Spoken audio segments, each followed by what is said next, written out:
यानी हुकूमत ने वाज़ेह कर दिया है कि अरकान ने अलल ऐलान मान लिया है कि उन्होंने पार्टी छोड़ दी है, उन पर आर्टिकल 63A का इतलाक हो गया है, इसलिए कार्रवाई का आगाज़ किया जा रहा है। लेकिन सवाल ये उठ रहा है कि सिर्फ इजहार करने पर अरकान पर फ्लोर क्रॉसिंग की कार्रवाई की जा सकती है और क्या उन्हें वोट डालने से पहले शो कॉज नोटिस जारी करके डीसीट किया जा सकता है। अहम बात यह है कि सुप्रीम कोर्ट आयशा गुललई के केस में वाज़ेह तौर पर कह चुकी है कि ज़ुबानी तौर पर मुस्ताफ़ी होने की कोई कानूनी हैसियत नहीं है जब तक तहरीरी तौर पर रुकन का इस्तीफ़ा मंजूर नहीं किया जाता। इसलिए अदालत आर्टिकल 63A के तहत यह करार नहीं दे सकती कि आयशा गुललई ने पार्टी से इस्तीफा दिया है। लेकिन मौजूदा सूरत हाल में हुकूमत का मौक़िफ़ किस हद तक कानूनी तौर पर दुरुस्त है, इस हवाले से हमने कानूनी माहिरीन के सामने सवाल रखे कि क्या मुनहरिफ अरकान के खिलाफ वोट डालने से पहले आर्टिकल 63A के तहत फ्लोर क्रॉसिंग की कार्रवाई हो सकती है, और अगर इस पूरे अमल के बाद कार्रवाई हुई भी तो नाअहलियत हयात होगी या फिर वो इलेक्शन लड़ पाएंगे। देखिए उन्होंने क्या जवाब दिया।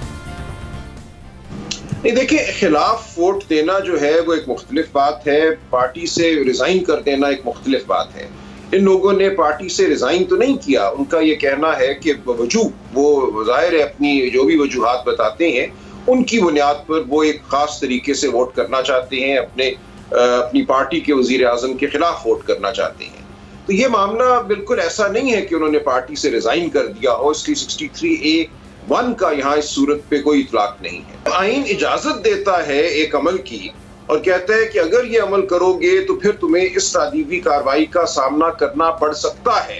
तो जाहिर है कि वो अमल आइन में ने मुतसव्वर किया है, तो वो अमल बजाते खुद तो एक मैं समझता हूँ 63(1) जो F है, जहाँ ताहयात नाअहली की बात की गई है या सुप्रीम कोर्ट के फैसले की वजह से ताहयात नाअहली अब हमारे सामने है, तो उसका इतलाक तो नहीं होगा, लेकिन उसके लिए बहरहाल एक अलहदा कार्रवाई करना पड़ेगी, एक अलहदा पिटिशन फाइल करना पड़ेगी। और जब ऐसा होगा और अगर ऐसा होगा तो फिर अदालतें फैसला करेंगी कि अगर एक शख्स अपनी पार्टी की हिदायत के खिलाफ वोट देता है तो क्या वो एक ऐसी बदअहदी का मुर्तकिब हुआ है कि उसके बाद उसको सादिक अमीन नहीं तसव्वुर किया जा सकता और वो नाअहल करार पाएगा। ये बिल्कुल एक मुख्तलिफ मामला है। नशस्त से महरूम हो जाना एक बात है और ताहयात नाअहल हो जाना या किसी खास मुद्दत के लिए नाअहल हो जाना एक बिल्कुल मुख्तलिफ बात है। यहाँ इस वक्त बात सिर्फ ये हो रही है कि क्या उसको वोट देने से रोका जा सकता है, उसका जवाब है नहीं। और अगर वो वोट देता है पार्टी हिदायत के खिलाफ तो फिर क्या होगा, वो आइन में दिया गया है, उसके खिलाफ तादीबी कार्रवाई हो सकती है, वो अपनी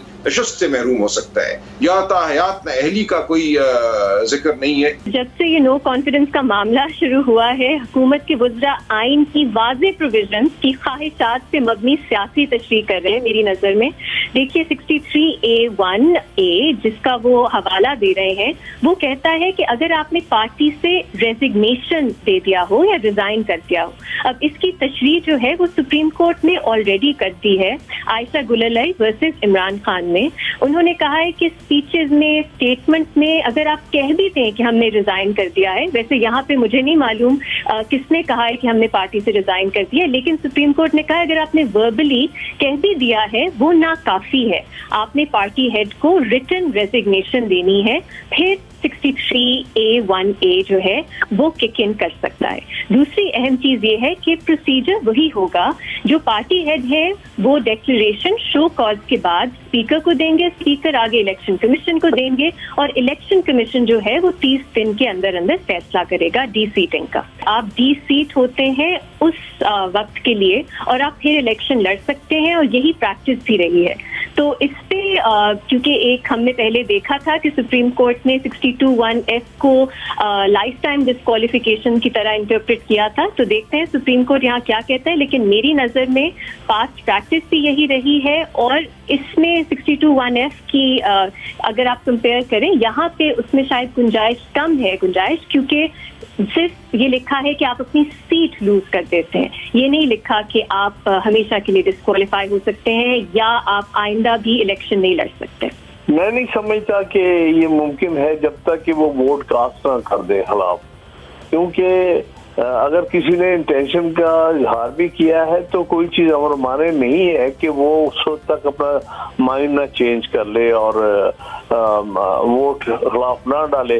तो इसलिए जब तक एक एक्ट ना हो जाए जिसके बारे में आइन ने कहा है कि उसके बाद उसको डी सीट किया जा सकता है, तब तक उसके खिलाफ डी सीट होने की प्रोसीडिंग्स नहीं शुरू हो सकती।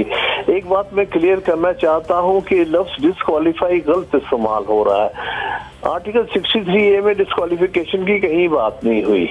उसमें ये कहा गया है कि अगर उसकी डिफेक्शन जो है, जिसका डिक्लेरेशन जो पार्टी हेड देगा, अगर उसको एंडोर्स कर देती है इलेक्शन कमीशन, तो फिर वो डी सीट हो जाएगा। तो ये सारी प्रोसीडिंग्स जो है वो डी सीट होने की है, डिस्क्वालिफिकेशन की नहीं है। उससे उसको अगले इलेक्शन लड़ने के लिए डिस्क्वालिफिकेशन का सामना नहीं करना पड़ेगा, वो सिर्फ वक्ती तौर पर डी सीट हो जाएगा।